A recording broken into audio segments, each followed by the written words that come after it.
गांव चंदनपुर की कहानी बहुत पुरानी है। यह गांव चारों तरफ से घने जंगलों से घिरा हुआ है।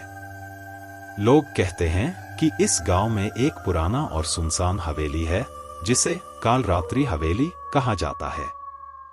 इस हवेली के बारे में गांव में एक कहानी प्रचलित है कि यहाँ एक आत्मा का साया है।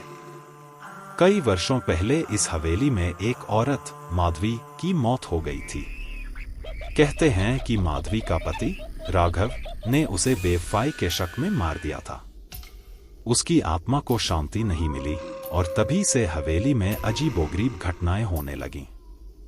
एक दिन शहर से एक युवक आदित्य चंदनपुर आया। आदित्य के दादा दादी इसी गांव के रहने वाले थे और उसकी जड़ें यहां थी। गांव के लोगों ने आदित्य को हवेली के बारे में चेतावनी दी, लेकिन आदित्य ने इसे सिर्फ एक कहानी मानकर अनसुना कर दिया। वह पुरानी हवेली देखने के लिए बहुत उत्सुक था। आदित्य जब हवेली के पास पहुंचा तो उसने देखा कि हवेली पूरी तरह से सुनसान थी। उसकी खिड़कियां टूट चुकी थीं और दरवाजे पर जंग लगा हुआ था। हवेली के अंदर दाखिल होते ही उसे एक अजीब सी ठंडक महसूस हुई। एक बूढ़ा साधु वहां से गुजर रहा था। उसने आदित्य को चेतावनी देते हुए कहा, यहां से चले जाओ बेटा। माधवी की आत्मा आज भी यहां भटकती है। जो कोई भी यहां आता है वह कभी लौटकर नहीं जाता। आदित्य ने साधु की बात को हंसी में उड़ा दिया और अंदर चला गया। हवेली के अंदर अंधेरा था और चारों ओर धूल और मकड़ियों के जाले फैले हुए थे। जैसे ही वह अंदर पहुंचा, अचानक हवेली के दरवाजे खुद ब खुद बंद हो गए। आदित्य ने दरवाजा खोलने की कोशिश की, लेकिन वह जाम हो चुका था। उसे डर का एहसास हुआ, लेकिन वह खुद को संभालते हुए हवेली के दूसरे कमरे की तरफ बढ़ा।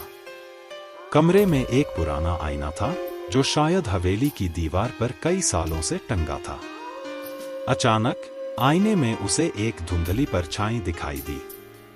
वह परछाई धीरे धीरे स्पष्ट होने लगी और उसमें एक औरत का चेहरा दिखने लगा। वह चेहरा माधवी का था। उसकी आंखें लाल थीं और चेहरा भयानक था। आदित्य के शरीर में सिहरन दौड़ गई। अचानक आईने से माधवी की आत्मा निकली और जोर जोर से हंसने लगी। आदित्य ने महसूस किया कि वह कुछ भी नहीं कर सकता था। वह आत्मा की नजरों में कैद हो चुका था। माधवी की आत्मा ने कहा, तुम यहां क्यों आए हो? मेरी शांति भंग करने के लिए? आदित्य ने कांपते हुए कहा, मैं सिर्फ देखने आया था। मुझे नहीं पता था कि यहां कुछ ऐसा है। माधवी की आत्मा ने गुस्से से कहा, तुम जैसे लोग मुझे चैन से नहीं रहने देते। लेकिन अब तुम यहां से नहीं जा सकते। और अचानक हवेली के दरवाजे खुल गए। हवेली की खिड़कियां तेजी से खुलने और बंद होने लगी। हवा की तेज गर्जना में आदित्य की आवाज दब गई। अगले दिन गांव वालों ने देखा कि हवेली के पास आदित्य की गाड़ी खड़ी थी, लेकिन आदित्य का कोई अतापता नहीं था। गांव के बुजुर्गों ने कहा, वह हवेली में गया था। माधवी की आत्मा ने उसे भी अपने साथ ले लिया। उस दिन के बाद हवेली से रात में आदित्य की चीखें सुनाई देने लगीं। गांव वालों ने उस हवेली के पास जाना छोड़ दिया।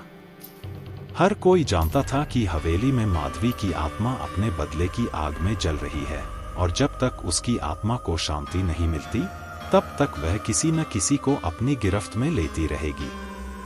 और इस तरह आत्मा का बदला का यह सिलसिला चलता रहा, जिसने चंदनपुर के हर व्यक्ति के दिल में खौफ का बीज बो दिया।